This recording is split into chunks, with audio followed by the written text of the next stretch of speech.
नमस्कार किसान भाइयों। आज हम एक नए विषय को लेकर के आए हैं और गर्मी, आपको पता है कि गर्मी का महीना शुरू हो गया है और गर्मी के मौसम में जो सब्जियां लगाई जाती है उससे संबंधित कुछ समस्याओं के बारे में आज चर्चा करेंगे। एक किसान ने जिन्होंने भिंडी लगाई है और उसमें गर्मी में भिंडी की बिजाई के बाद बीज अंकुरण होते ही कई बार देखा होगा कि पौधे सूखने लगते हैं। खास करके मार्च में जब भिंडी की बुआई की जाती है तो पौधों का जड़ से सड़कर सड़कर कहते हैं सूखना आमतौर पर एक गंभीर समस्या रहती है, जिसे मुख्यतः हम लोग डैम्पिंग ऑफ भी कहते हैं या उसे जड़ गलन, रूट रॉट भी कहा जाता है।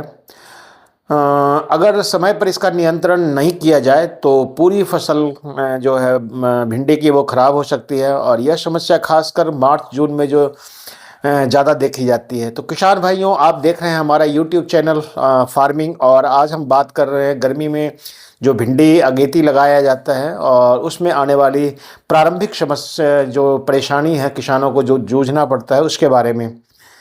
तो ये जो डैम्पिंग ऑफ, जिसको हम रूट रॉट या डैम्पिंग ऑफ कहते हैं, इसमें करीब करीब ऐसा देखा गया है कि 30 से 80% तक पौधों का कई बार नुकसान हो जाता है।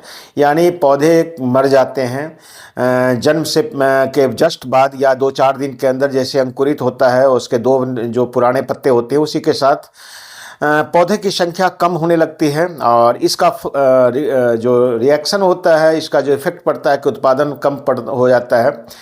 और देखा होगा ऐसे में कि गर्मी के मौसम में खेत में खाली जगह बन जाती है। तो इसमें किसानों की कुछ आम गलतियां भी हैं। ज़्यादा पानी देना ये एक समस्या रही है। लोग बहुत ज़्यादा गर्मियों में पानी देते हैं, समय से पानी नहीं देते। किस समय पानी देना चाहिए गर्मियों में ये ध्यान नहीं रखते। गहरी बुआई करना, बिना बीज उपचार को बिजाई करना और ख़राब ड्रेनेज या जिसको कहते हैं जल निकास की सुविधा खेत में नहीं होना, या आवश्यकता से अधिक फ्लड इरिगेशन कर देना। तो ये सारी समस्याएं, सारे कारण हो सकते हैं। जब बीज अंकुरित होकर छोटे पौधे बनते हैं तो आपने देखा होगा कि पौधे जड़ के पास से पतले होकर के गिरने लगते हैं। खास करके डैम्पिंग ऑफ वगैरह टाइप का, जिसमें हम देखा है कि कमर तोड़ की तरह जड़ या जो तना है कह सकते हैं कि काला या भूरा रंग का हो जाता है। और जो पौध हैं, जो छोटे छोटे पौध हैं जिसमें अभी 1 या 2 ही पत्ते आए होते हैं, अचानक सूख जाते हैं और पौधे जड़ के पास से पतले और काले हो जाते हैं। इसके और बाद में या कह सकते हैं कि दोपहर के समय में पौधे गिर करके सूख जाते हैं। जड़ सड़ी हुई कई बार नज़र आती है और उसमें से बदबू भी आना महसूस होता है।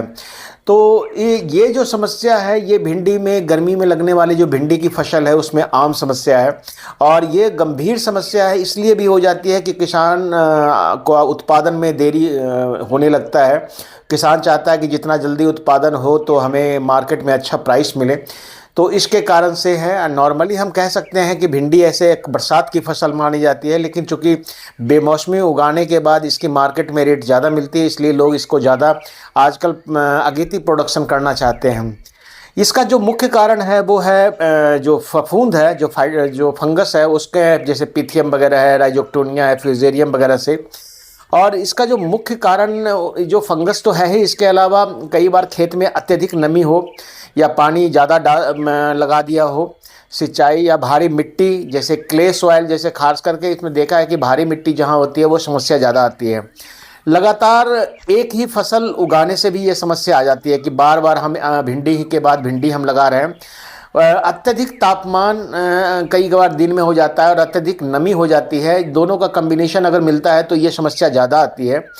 या कई बार ऐसी होती है कि गहरी बिजाई हम लोग कर देते हैं बीज की, बिना बीज उपचार के, बीज का कोई उपचार नहीं करते हैं। वैसे हम कहते हैं कि बरसात वाली भिंडी को भले ही आप उपचारित ना करो, लेकिन सर्दी जो गर्मी वाली भिंडी आप जब लगाते हैं तो उसको बीज उपचार, प्रॉपर बीज उपचार करना बहुत ज़रूरी है। और सिंचाई समय पे दें। एक ही, मैंने आपको पहले भी बोला कि एक ही खेत में कई बार बार भिंडी लगाते हैं, तो ये सब चीज़ें हैं। या संक्रमित खेत हो, पहले भी आपने भिंडी लगाई, इसमें भी बीमारी आई है, या खाद का जो उपयोग है वो ज़रूरत से ज़्यादा आप जब करते हैं, खास करके गोबर की खाद जो अच्छी तरह से सड़ी गली नहीं हो, तो ये समस्या ज़्यादा देखी जाती है।